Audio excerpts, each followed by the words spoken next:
Halo Cyber Friends, selamat pagi, selamat siang, dan selamat malam. Kembali lagi di Cybertrend Chit Chat Podcast bersama saya Ram selaku host dalam episode kali ini.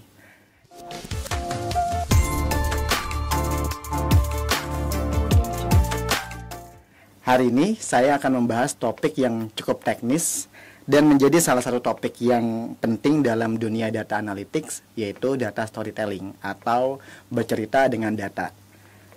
Kita akan membahas mengapa kemampuan ini wajib bagi setiap profesional data di luar sana, karena masalahnya terkadang Anda seorang profesional data yang berbakat telah mengumpulkan, menganalisis, dan mengekstraksi data yang berharga, tetapi bagaimana Anda mengkomunikasikan hasil analisis tersebut kepada pemangku kepentingan, bagaimana Anda membuat data itu hidup dan berbicara, serta bisa meyakinkan bos, klien, atau tim Anda untuk bertindak berdasarkan insight yang Anda dapat temukan dalam data tersebut.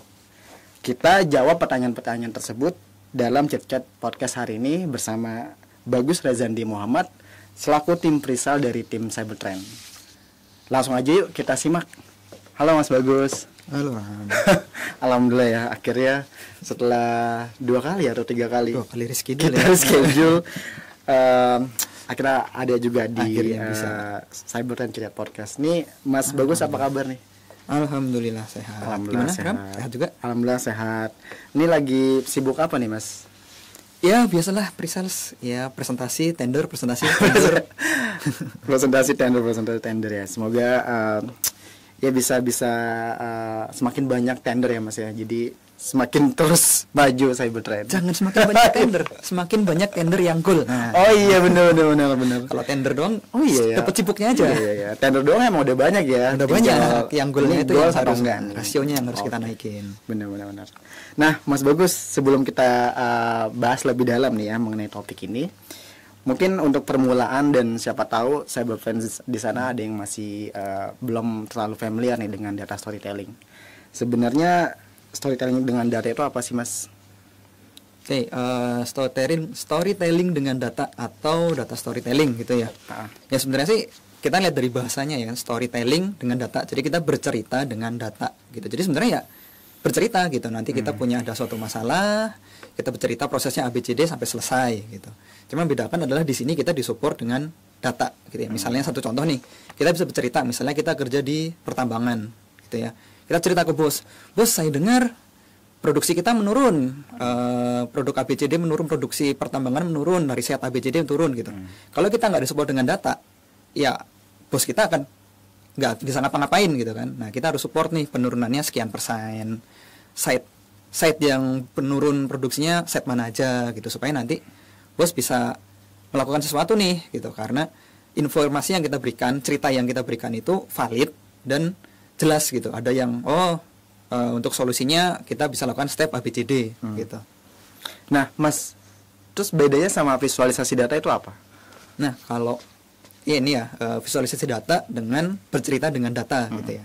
Nah ini sebenarnya sih bukan berbeda ya. Ini lebih data visualization itu adalah suatu aspek yang sangat penting di data storytelling gitu. Jadi kita bicara data itu kan sebenarnya ya rangkaian angka dan huruf yang sangat banyak gitu kan. Report lah ya, laporan gitu kan. Ketika kita sulit kan kalau misalnya kita ngasih ke audiens gitu, nih baca report, sok simpulkan sendiri gitu. Nah ini kita perlu biar nggak pusing gitu ya, biar kita bisa cak dapat kesimpulan gitu. Kita visualkan report itu ke dalam bentuk yang lebih mudah dipahami gitu, entah bar chart, entah trend line kayak gitu, supaya nanti ketika orang lihat, oh ini isunya, oh kita menurun bulan ini, oh production ABCD yang paling oke produk B gitu. Jadi langsung tahu gitu. Makanya data visualization is part of data storytelling gitu. Tidak bisa dilepaskan satu sama lain.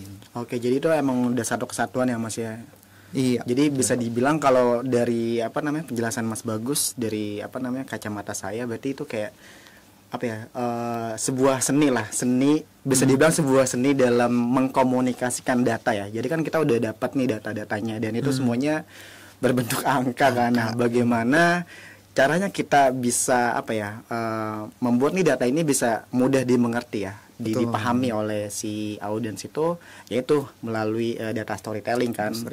Dan apa ya, salah satu elemen yang penting juga di data storytelling itu adalah si visualisasi itu data. Karena apa ya, nggak bisa menjadi sebuah cerita kalau misalkan itu cuman ya udah kayak angka-angka doang kan, sedangkan kalau ada visualisasi dipercantik lah ya Mas ya, diperindah gitu kan. Betul, karena ketika kita bicara data storytelling itu yang disasar itu bukan cuman kita menyampaikan angka, tapi ada rasa di situ, ada emosi gitu. Rasa, jadi emosi. Kalau kita ngomong Pak 30%, Pak naik 20% gitu kan cuman diomongkan gitu ya. Itu kayak cuman selewat gitu sama si pendengar gitu. Tapi ketika kita kasih visualisasi gitu, oh naik, oh turun gitu. Itu bukan cuman apa istilahnya, logikanya yang kena gitu, tapi ada rasa di situ. Jadi lebih mudah lah untuk kita menyampaikan apa sih yang ingin pesan yang kita sampaikan itu lebih mudah nyampe gitu. Lebih masuk gitu. Benar-benar itu kan seni kan. Iya benar-benar. Makanya ya apa namanya, bener lah ya seni ya, karena yang tadi Mas Bagus bilang bahwa ya untuk memunculkan rasa dan emosi ya. Benar ya Mas ya. Betul. Karena ya data apa ya, report itu kan report itu kan benar-benar kayak cuman data kan, kayak benar-benar logik lah ya. Logik gitu kan. Jadi dengan dengan si data storytelling itu ya bisa memunculkan rasa dan emosi yang tadi Mas Bagus bilang. Betul. Karena kita bukan robot. Kalau robot kasih data, langsung tahu kan gitu. Best practice-nya seperti ini AI gitu kan. Masalahnya membuat keputusan sekarang kan masih manusia nih. Jadi harus imbang lah. Rasa dan logik. Sangat filosofis sekali ya. Sangat filosofis sekali ya. Ini ada logiknya, ada rasanya ya. Makanya ketika kita bikin storytelling, bikin visualisasi, nggak bisa sembarangan. Bener. Gitu. Harus kita pikiran si audiensnya ini sukanya seperti apa. Gitu. Jadi emang nggak boleh cuman nggak cuman soal kompetensi di bidangnya matematika pasti ya, karena kan logik ya. Jadi logiknya harus kuat, tapi juga dengan data storytelling itu juga harus ditingkatkan skill untuk ininya ya Mas, untuk seni memvisualisasikannya. Ya, seni memvisualisasikan, seni menyampaikan ya. Storytelling kan bisa macam-macam ya sebenarnya, bisa berupa tulisan, bisa berupa verbal gitu, presentasi. Nah, itu yang kayak kita juga harus ngerti cara ngatur flow-nya gitu. Kalau kita berupa artikel, copywriting-nya seperti apa gitu. Oke. Nah, Mas, terus tools atau platform terbaik yang bisa digunakan untuk data storytelling. Data storytelling. Tools terbaik untuk data bisa storytelling. Bisa nggak tuh kita bilang terbaik, atau mungkin inilah pilihan-pilihan yang emang oke lah yang biasa digunakan juga di industri. Sebenarnya sih kalau ngomong data storytellingnya ya, itu ya sebenarnya mulut kita, kalau kita maksudnya presentasi itu tool terbaik karena kita bercerita gitu. Kalau storytellingnya kalau via artikel ya berarti laptop kita untuk ini Word gitu kan, untuk nulis gitu. Tapi kan tadi ada visualisasi ya sebagai pendukung. Nah, ini macam-macam nih, kita bisa pakai ya paling basic Excel. Atau mungkin kalau ada dashboard pakai Power BI kah atau Tableau kah. Itu sebenarnya kalau kita yang sifatnya adalah menampilkan visualisasi, apapun tool yang bisa membuat audiens itu melihat data lebih mudah, yaitu sudah tool yang terbaik sebenarnya untuk storytelling. Kita nggak bisa nyebut merek ABCD yang terbaik nih, gitu nggak. Iya, tetap kembali ke masing-masing sih sebenarnya. Jadi kembali ke kita objektifnya apa ya sebenarnya ya. Yang penting kan emang buat memvisualisasikan data gitu kan. Yang penting karena kembali lagi sih, kita ngertinya apa gitu. Kalau kita ngertinya taruhlah Excel, tapi kita maksain pakai BI tools yang canggih, malah bingung sendiri kan, bikin visualisasinya malah lama, overwhelming gitu. sendiri. Overwhelming sendiri ya jadinya. Waktunya habis buat ngulik gitu kan. Kecuali emang kita ada ya kedepannya lebih pengen pakai BI tools kayak gitu, emang ya bolehlah sambil belajar. Gitu. Oke. Menarik. Nah, Mas, kalau misalkan cara membangun data storytelling yang menarik dan powerful, jadi mungkin Mas bisa share mulai dari langkah-langkahnya. Kalau storytelling yang powerful ya. Nah, ini kan kalau storytelling ya, kan storytelling data itu lebih ke teknis, storytelling lebih ke tadi ya rasa gitu. Rasa, emosi. Nah, itu ada flow-nya sebenarnya. Kalau sampai sekali sih kayak anak senja, anak kopi. Kita bisa lihat matahari nggak dari sini? Gitu kan, memang bercerita gitu kan. Nah, ya, tapi karena kita ngomongnya data itu sebenarnya kita nggak harus jadi seorang pencerita yang sangat paham sastra ya, nggak sampai segitunya gitu.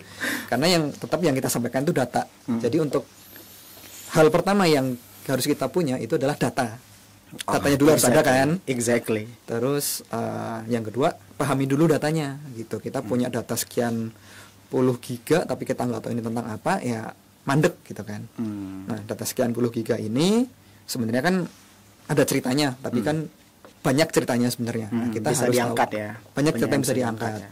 Nah, itu kita harus tahu nih kita mau menceritakan apa gitu. Kalau istilah teknisnya use case lah ya. Use case misalnya kita punya data campaign marketing gitu. Kita mau lihat apa nih? Lihat biaya yang dipakai kah, atau rasio konversinya kah, atau nyampe kemana kah? Gitu kita harus tahu use case-nya. Kayak gitu. Nah, nanti barulah kita tahu use case-nya, kita ramu narasinya kayak gitu. Oh, ada kita punya data ini, terus kita punya masalah tentang campaign. Kemudian dari data yang ditemukan ternyata campaign A lebih efektif daripada campaign B. Mungkin nextnya kita bisa pakai campaign A untuk produk yang lain kayak gitu. Nah, dalam penyampaian narasi itu juga kita perlu buatkan visualisasi yang efektif. Jangan segambreng data, nih data gitu kan, mabok kan. Nah, ngeliat data aja udah puyeng ya, apalagi biar kita aja yang pusing, audiens jangan. Oh iya. Oh gitu ya prinsipnya. Kita berkorban demi audiens. Lanjut terus. Nah, itu kita udah tahu narasinya. Nah, kita sekarang pikirkan data yang segambreng ini biar mudah dipahami itu apa sih gitu. Apakah kita lihat taruhlah trennya gitu. Tren penjualan setelah kita ada marketing campaign A naik nggak? Oh, kalau naik ya berarti tren line. Oh, ada kenaikan dari tanggal sekian sampai tanggal sekian. Kalau misalnya kita compare marketing campaign A dengan B, sifatnya mungkin bisa bar chart untuk melihat rasionya gitu.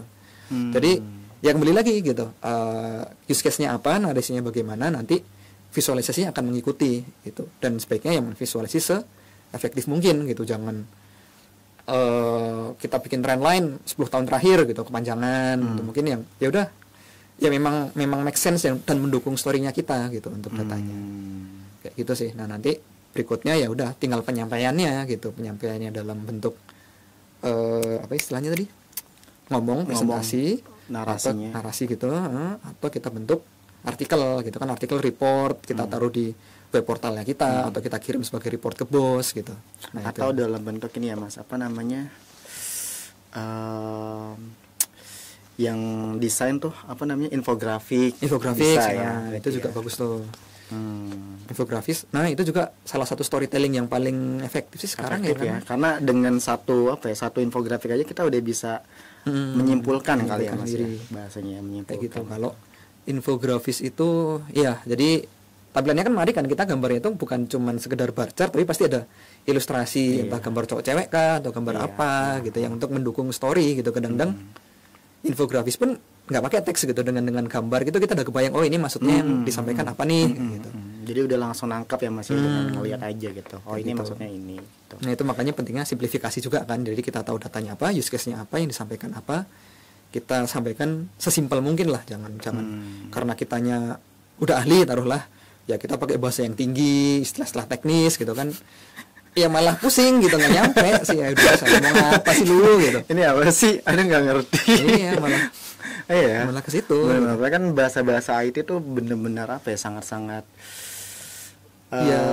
ya istilahnya benar-benar bahasa yang dari bahasa Inggris lah ya. Jadi kayak kalau di bahasa Indonesia kadang juga kayak ini jadi bingung, apa sih, jadi bingung gitu sulit gitu. Nah, itu makanya lihat juga audiensnya. Kalau taruhlah kita present atau artikel gitu ke orang IT juga ya nggak apa-apa, kita wording IT gitu. Tapi kalau kita dari orang IT atau orang analis, presentnya ke konsumen atau orang marketing, yang pasti kan istilahnya orang marketing kan beda lagi ya. Iya, benar. Itu yang kita juga perlu menjembatani itu.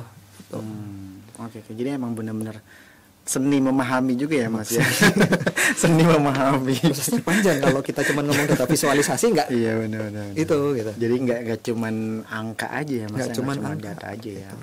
Apa tadi Mas langkah-langkahnya? Jadi harus ada datanya pasti ya. Datanya pasti. Terus kita pahami dulu ya. Kita pahami, kemudian kita bangun use case.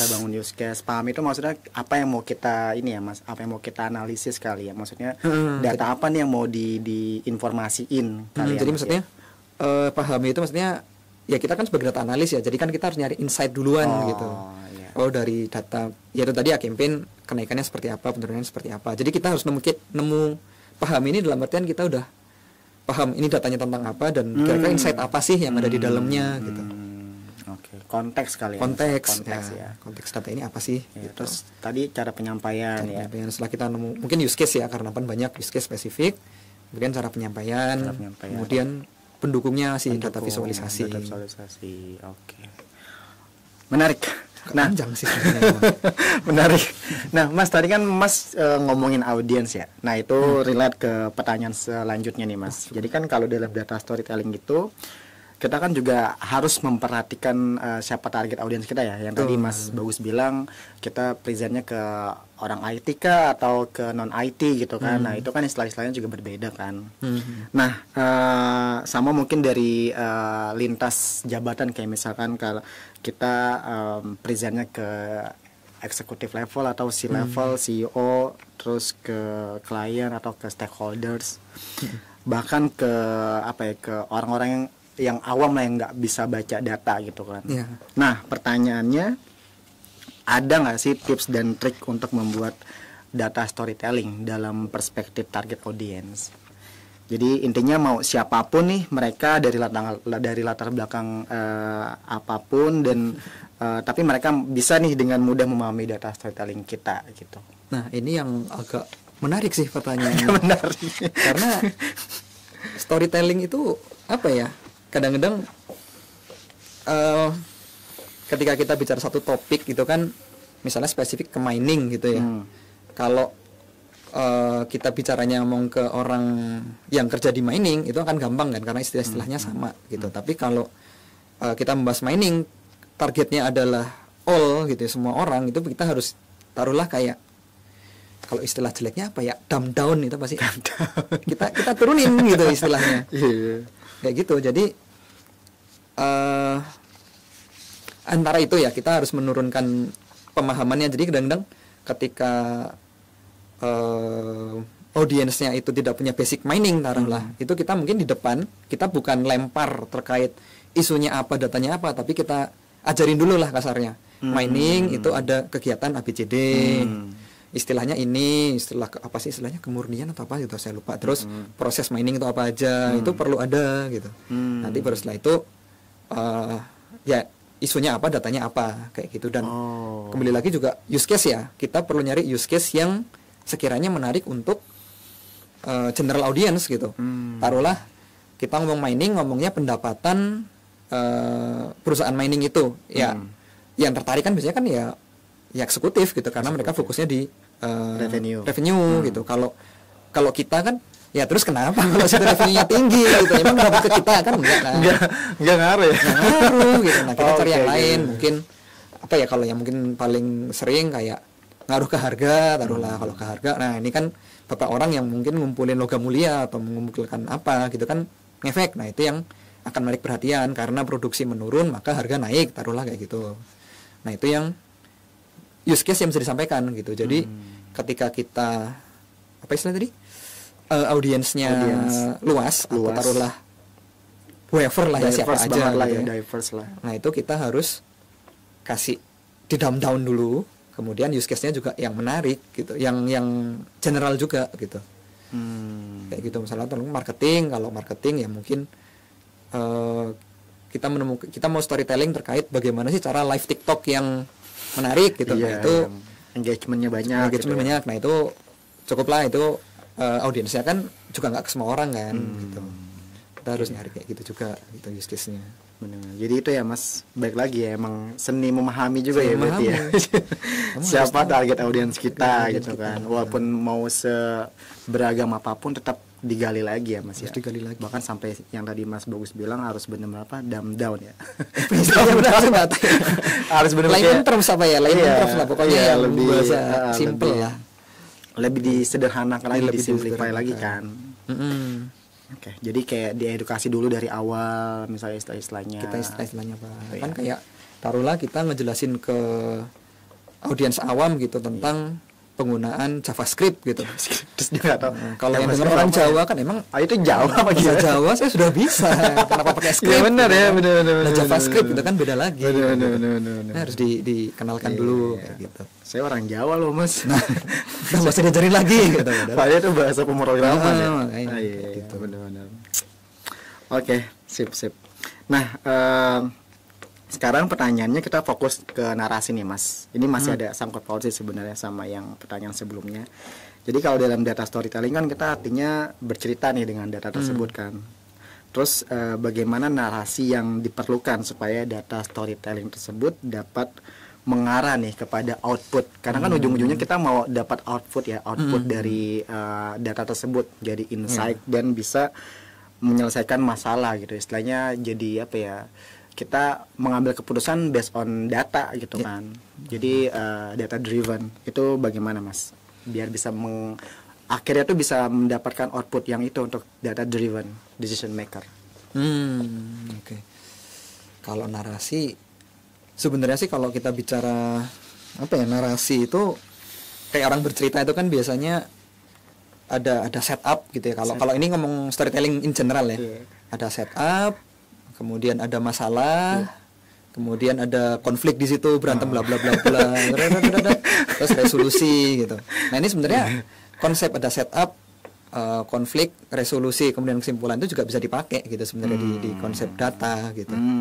Tadi mungkin ya kembali lagi ya, contohnya data, kita punya data ABCD, kita punya taruhlah apa ya?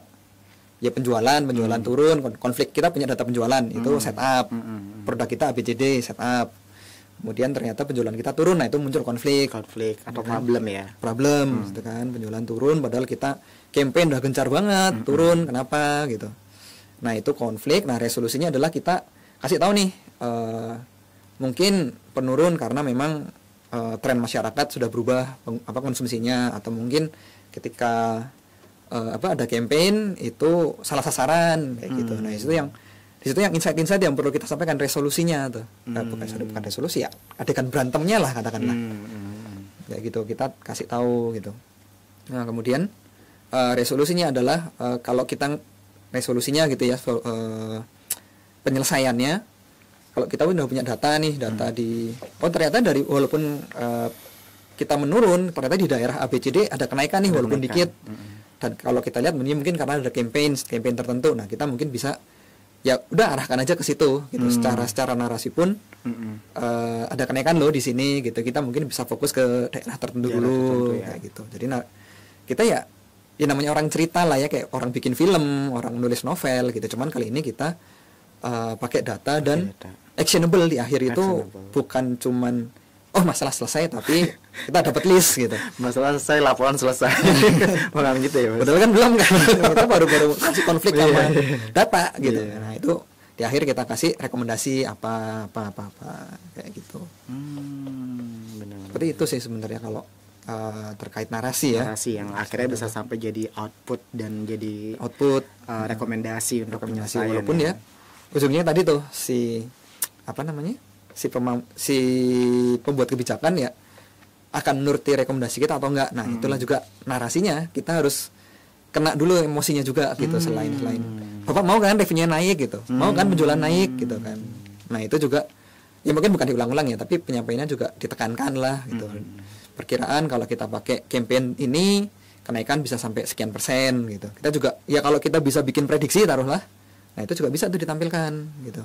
Kita kalau ada campaign tertentu naiknya sekian persen loh, ini coba kalau kita taruh di produk yang lain mungkin akan naik juga nih gitu. Nah itu kan oke si siapa pemangku kepentingan itu kebijakan atau enggak bisa langsung nih nggak mikir-mikir lagi gitu. Ujung-ujungnya kan kalau kita nggak ngasih rekomendasi ya terus kamu ngapain? So what gitu kan. Ujung-ujungnya rekomendasi kamu apa gitu kan. Ya udah, gitu jangan lupa gitu. Kalau kita udah panjang lebar bla bla bla bla bla, sekian terima kasih, ya udah dadah gitu. Analisis kita mandek gitu kan. Ya gitu. Jadi emang communication skill juga ngambil peran banget ya, Mas ya. Sangat berperan sebenarnya. Sangat berperan ya. Itu sangat berperan ya di data storytelling ini ya. Makanya kan kalau misalnya data analis gitu, itu beda dengan data engineer atau orang IT, bukan IT ya, maksudnya yang full back end lah kan itu kan ada stereotype ya kalau orang back end, orang engineer itu ngodingnya jago tapi begitu ngomong agak sulit gitu. Data analis itu di dua dunia harusnya. Sangat-sangat ini sih, sangat-sangat terjadi stereotype itu.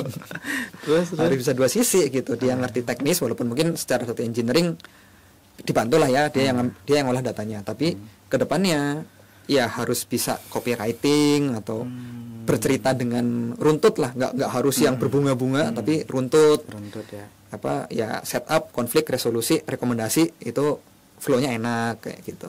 Setup, konflik, resolusi, rekomendasi. Nah, itu rekomendasi taman saya. Biasanya kan resolusi kan tamat. Nah, kalau data analis rekomendasi gitu. Okay.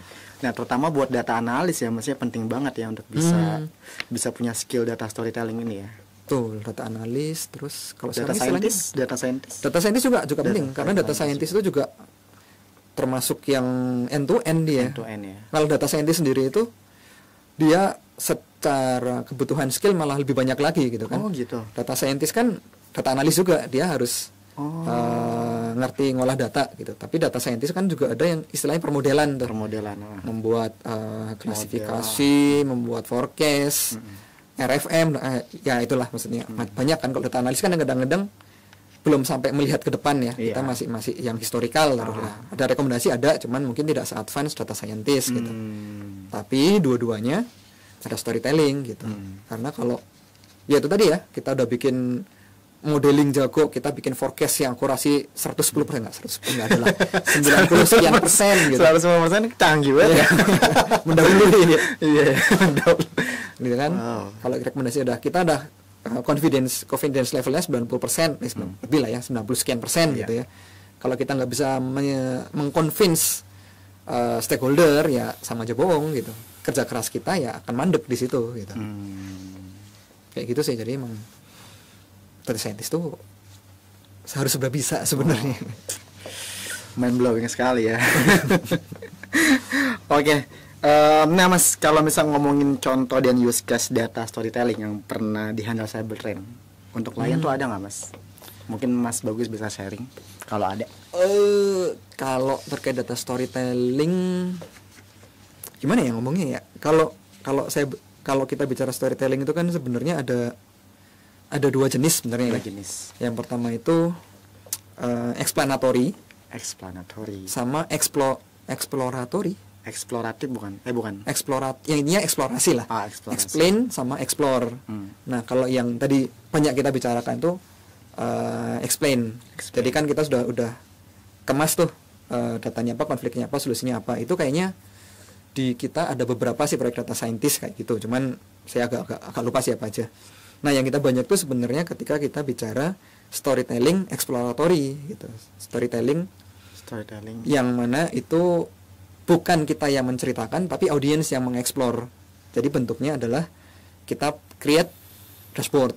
Dashboard di situ ada summary, data summary taruhlah mining ya. Produksi harian berapa, pengolahan harian berapa gitu. Kita create dashboardnya, nanti user tinggal explore, filtering, kemudian drill down. Nanti yang create story-nya itu sih audience karena explore gitu. Nah, ini yang banyak kita lakukan sebenarnya. Kita create dashboard halaman depan, nanti ada drill down tentang pengolahan batubara, taruhlah ada produksi batubara, ada maintenance apa sih kalau kendaraan itu dump truck kayak gitu. Maintenance alat-alat, kemudian apa sih HSE. Nah, itu kayak gitu. Kan ada banyak cerita di situ. Nah, si audiens lah yang menentukan ceritanya sendiri gitu. Makanya explore. Nah, itu yang banyak kita di situ. Si audiens itu maksudnya si kliennya ya. Business usernya ya. Business user. Jadi kita yang udah membuat dulu nih dari awal dashboardnya apa aja sih sebenarnya yang bisa kita bisa analisis ya Mas ya. Terus baru nanti ya si business user yang selanjutnya yang yang mengisi lah ya. Yang mengisi sendiri. Mereka yang mengeksplor, membuat insight. Jadi kalau saya bertrend sih bukan semata-mata jadi data storyteller, tapi lebih ke menyediakan alatnya lah, fasilitator data storytelling gitu. Dan sebagai konsultan juga ya Mas ya. Sebagai konsultan juga, kadang-kadang juga yang kita bantu juga di apa sih kalau nggak salah di salah satu kesehatan di Indonesia. Nah, itu kita juga pernah bikinkan use case, kita present gitu. Oke. Jadi dari ya kita udah banyak ininya lah ya Mas ya, study case dari berbagai industrinya lah ya. Terkait ini. Terkait data. Ya, betul. Data sebenarnya kita kan lebih ke konsultan data analitik ya. Jadi kita sebenarnya end to end nih dari data engineering seperti apa, bikin dashboard seperti apa, kadang-kadang sampai presentasi. Cuman kan di sini posisi kita sebagai konsultan dan enabler lah. Jadi kita nggak sekedar satu cerita dadah gitu ya, kita kelar, sediakan toolnya juga gitu supaya bisnis user tuh bisa membuat cerita-cerita sendiri gitu. Nah, di berikutnya kalau mereka ingin mengembangkan cerita bisa kita bantu lagi untuk ya kembali lagi ya bikin end to end lagi, data engineering lagi, dashboard lagi kayak gitu. Sip. Nah, Mas, ini nggak berasa nih ya, ternyata udah masuk ke pertanyaan terakhir. Cepet ya? Iya, saking serunya ya, ngalir banget gitu diskusinya. Nah, jadi Mas, pertanyaan terakhir, pesan dan tips untuk data profesional yang ingin meningkatkan skill data storytelling mereka. Sebenarnya kalau apa ya? Sebenarnya sih kalau meningkatkan skill apapun sebenarnya, yang penting kan ya latihan sih sebenarnya, lebih praktis lebih sering menceritakan soal data gitu. Cuman karena mungkin agak teknis ya itu tadi sih yang apa sih yang proses yang tadi dijelaskan di awal itu loh. Kita harus ya mau ngulik data, mau survei apa sih browsing use case, nyari contoh kayak gitu. Kemudian kalau sekarang kan ya itu sudah makin macam-macam ya. Nah, itu juga skill teknis yang penting juga sih. Kita harus ya sebenarnya Excel cukup, cuman kayak kalau kita paham BI tools yang lain kan akan mempermudah kita untuk membuat visualisasi yang lebih kena gitu. Nah, itu jadi secara teknis juga ya bolehlah kita lebih kaya gitu, ditambahin, jangan terpatok ke satu tools katakanlah kayak gitu. Kemudian juga yang penting juga untuk penyampaiannya, cara apa istilahnya tadi, narasi tadi, entah copywriting, entah secara verbal, entah secara infografis gitu. Itu juga penting sih untuk kita tingkatkan lah. Kita mau menyasar yang mana. Kalau memang kita lebih suka present ya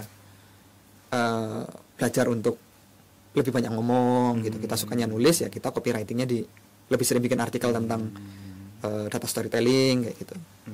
Jadi emang jadi diseimbangin ya Mas ya, nggak cuman jadi logik soal datanya aja, tapi juga yaitu kompetensi terkait untuk membangun emosi dan rasanya ya melalui skill-skill tadi ya Mas ya. Iya kan, storytelling soalnya ya, bercerita gitu. Jadi nggak cuman ya ketika kita nonton film aja tuh kita pas kita dapat apa ya di akhir film tuh kayak kita ngerasa emes itu karena ada apa ya, storytellingnya ya Mas ya yang dibangun kan. Itu dari perspektif film gitu. Ternyata di perspektif data juga yang tadi Mas Bagus bilang kan, ternyata juga ada runutannya gitu kan, ada ilmunya lah istilahnya. Dan itu juga penting banget. Penting kan kalau kayak di film tuh taruhlah ketika penjahatnya kalah, superhero-nya menang kan kita ikut seneng gitu ya. Terus ada katakanlah ada karakter siapa orang dekat dari superhero-nya luka atau meninggal gitu kan, kita ikut sedih gitu kan. Nah, ini kalau kita bisa aplikasikan itu ke data storytelling, itu kita akan siapa ya, audiens itu akan lebih mudah sih untuk yang mengikuti rekomendasi kita kayak gitu. Iya. Dan sama ini sih konteksnya juga sama kayak misalnya kita nulis esai ya. Nulis esai kan harus gitu ya, jadi kayak ya itu serunut yang tadi Mas Bagus sampaikan kan, harus jadi kayak ada problemnya apa, terus resolusinya apa gitu. Terus jadi kalau bacanya enak gitu. Jadi ketika di akhir tahu nih ini yang disampaikan ini loh gitu. Lebih bagus lagi ya kalau esai kadang-kadang juga esai berhemat, yang baca begitu baca oh enak nih kayaknya kalau kita berhemat kita bisa apa kayak gitu. Jadi langsung pas kali baca tuh kayak udah paham lah semuanya ya Mas ya, dan message-nya nyampe gitu. Oke. Mas Bagus, terima kasih banyak atas insight-nya yang mind blowing banget sih, dan dengan bahasa-bahasa yang cukup dimengerti gitu, karena saya pun juga non IT tapi tapi ketika Mas Bagus bilang membangun rasa, membangun emosi tuh saya langsung kayak masuk tuh karena Ya emang apa namanya, aku anak sosial kan, dan di divisi marketing, jadi lebih ngena ini, tapi bahasanya pun juga mudah banget dimengerti gitu. Jadi kita aplikasikan ilmunya nih. Iya benar. Jadi terima kasih Mas Bagus, sukses selalu di Cybertrend dan juga untuk setiap project-projectnya. Sampai ketemu lagi Mas di chat-chat selanjutnya. Oke, Cybertrend, sekian chat-chat podcast bersama Mas Bagus terkait pentingnya skill data storytelling. Semoga yang kita paparkan tadi bisa bermanfaat, khususnya buat data profesional di luar sana yang ingin meningkatkan data storytelling lebih dalam lagi. Sampai jumpa di chat-chat podcast kita selanjutnya, dan jangan lupa subscribe dan like untuk konten YouTube Cybertrend. Sampai jumpa dan terima kasih.